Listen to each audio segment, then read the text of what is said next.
நேரம் ரொம்ப பவர்ஃபுல்னு நம்ம எல்லாருக்குமே தெரியும்.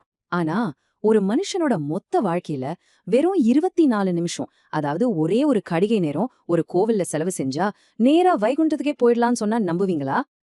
ஆமாங்க, நீங்க கேட்டது கரெக்ட் தான். Just 24 minutes. இந்த ஒரு இடத்துல மட்டும் முழு மனசோட செலவு பண்ற அந்த ஒரே ஒரு கடிகை நேரம் ஒருத்தருக்கு மோட்சத்தையே கொடுக்கும்னு ஒரு நம்பிக்கை இருக்கு. இது எப்படிங்க சாத்தியம்? இவ்வளவு கம்மி நேரத்தில எப்படி ஒருத்தரால நித்தியமான விடுதலையை அடைய முடியும்? இந்த ஆழமான கேள்விக்கு விடை தேடித்தான் நாம இப்போ பயணிக்க போறோம். சரி வாங்க, உள்ள போலாம். கேரளால இருக்கிற சங்கனாச்சேரி பக்கத்துல இருக்கிற ஒரு அற்புதமான ஸ்தலம் தான் இந்த திருக்கடித்தானம். முதல்ல அதோட பேர்லயே ஒளிஞ்சிருக்கிற அந்த பவர்ஃபுல்லான வாக்குறுதி என்னன்னு பார்க்கலாம். இந்த கோவிலோட ரகசியமே அதோட பேர்ல தான் இருக்கு. திரோனா புனிதமான, கடிகை அப்படிங்கிறது 24 நிமிஷம் கொண்ட ஒரு டைம் பீரியட். தானம்னா இடம். சோ எல்லாத்தையும் சேர்த்தா திருக்கடித்தானம்னா ஒரே கடிகை நேரத்துல முக்தி கொடுக்கற ஒரு புண்ணிய ஸ்தலம்னு அர்த்தம். அப்படி என்ன இந்த இடத்துக்கு சக்தி? இத விளக்குறதுக்கு 2 கதைகள் இருக்கு. முதல் கதை ருக்மாங்கதன் அப்படிங்கிற ஒரு ராஜாவை பத்தினது. வாங்க, அந்த தன்னலமே இல்லாத பக்தியோட கதைய முதல்ல கேட்போம். ருக்மாங்கதன் ஒரு மன்னர் ஏகாதசி விரதத்தை அவ்ளோ கடுமையா கடைபிடிப்பாராம். அவரோட பக்திய பாக்குறதுக்காகவே தேவர்கள் எல்லாம் சொர்க்கத்துல இருந்து கீழே இறங்கி வந்திருக்காங்க. ஆனா அவரோட பக்தியில அப்படியே மெய்மறந்து போய் டைம் போனதே தெரியாம திரும்ப தேவலோகம் போற சக்தியே இழந்துட்டாங்க. அப்போ அந்த ராஜா என்ன பண்ணாரு தெரியுமா? தன்னோட விரதத்தோட பலன்ல இருந்து வெறும் ஒரு கடிகை, அதாவது 24 நிமிஷத்துக்கான புண்ணியத்தை அவங்களுக்கு தானமா கொடுத்தார். அந்த புண்ணியத்தோட சக்தியில தேவர்கள் மறுபடியும் வைகுண்டம் போய் சேர்ந்தாங்க. அன்னிலிருந்து இந்த இடம் அந்த 24 நிமிஷத்தோட புண்ணியத்தோட ஒன்னாயிடுச்சு. இப்போ நாம இந்த கோவிலோட வரலாற்றுல இன்னும் கொஞ்சம் ஆழமா போக போறோம்.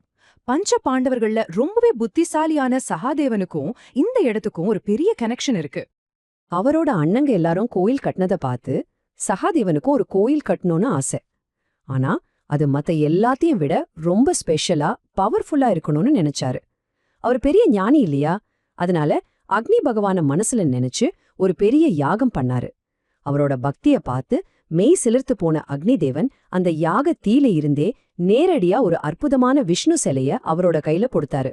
அந்த நெருப்புல இருந்து பிறந்த மூர்த்தியத்தான் சகாதேவன் இந்த இடத்துல பிரதிஷ்டை செஞ்சாரு. சகாதேவன் பிரதிஷ்ட பண்ண அந்த மூலவர் பேர்லயே இந்த இடத்தோட அற்புதங்கள் எல்லாம் அடங்கியிருக்கு. வாங்க அந்த அற்புத நாராயணனை பத்தி இன்னும் கொஞ்சம் டீட்டெயிலா பார்க்கலாம். இங்க இருக்கிற மூலவர் அற்புத நாராயணன் பாக்குறதுக்கு அவ்வளவு கம்பீரமா சுமார் 6 அடி உயரத்துல நின்ன கோலத்துல கிழக்கு பார்த்து சேவை சாதிக்கிறாரு. 4 கைகள்ல சங்கு, சக்கரம், கதை, தாமரை ஏந்தி இருக்கார். இதுல ரொம்ப முக்கியமான ஒரு விஷயம் என்னன்னா, அவரோட இடது கை ஒரு ஓலைச்சுவடிய பிடிச்ச மாதிரி இருக்கும். இது அவர் ஞானத்தோட சுரூபம்ங்கிறத நமக்கு காட்டுது. இந்த தெய்வத்தோட மகிமைய ஆழ்வார்கள்ல ஒருத்தரான நம்மாழ்வார் ரொம்ப அழகா சொல்லிருக்காரு.